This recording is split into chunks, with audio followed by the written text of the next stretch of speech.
నీ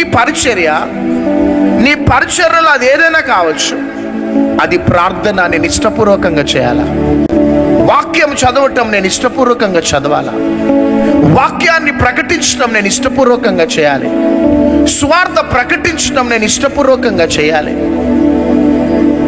సేవ కార్యక్రమాలలో ఏది నా బాధ్యతగా నేను తీసుకున్నానో అది నేను బలవంతంగా సనుక్కుంటూ గునుక్కుంటూ నేను చేయొద్దు, కానీ ఇష్టపూర్వకంగా చేయాలి. చూడండి, ఇష్టపూర్వకంగా చేసేది అది రహస్యంగా దేవుడు నిన్ను చూస్తూ ఉంటాడు. అందుకనే మత్తయి సువార్త 6వ అధ్యాయంలో నీవు ధర్మము చేసినప్పుడు రహస్యంగా చేస్తే రహస్యంగా చేస్తున్న నిన్ను దేవుడు చూస్తాడట. నువ్వు ప్రార్థన చేయనప్పుడు నీ ప్రార్థన ఎవరు చూసినా చూడకపోయినా ఇష్టపూర్వకంగా నువ్వు చేస్తున్న ప్రార్థన ద్వారా రహస్యంగా చూచుచున్న దేవుడు నీకు ప్రతిఫలం ఇస్తాడు.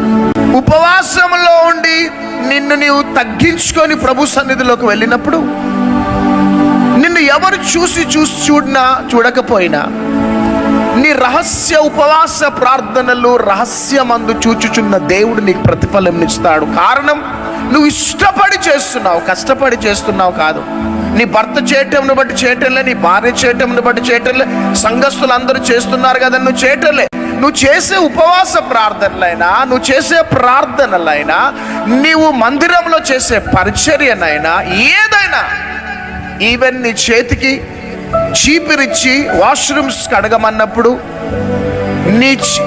నీకు ఒక బాధ్యత ఇచ్చి కిచెన్లో వెళ్ళి అవి ఇవి తూడమన్నప్పుడు, బేసన్లు తోమమన్నప్పుడు నీవెట్లా చేయాలంటే ఇష్టపూర్వకంగా చేయాలా, ఇది నా ధన్యత అని చేయాలి. అప్పుడు దేవుడు నీకు ప్రతిఫలమునిస్తాడు.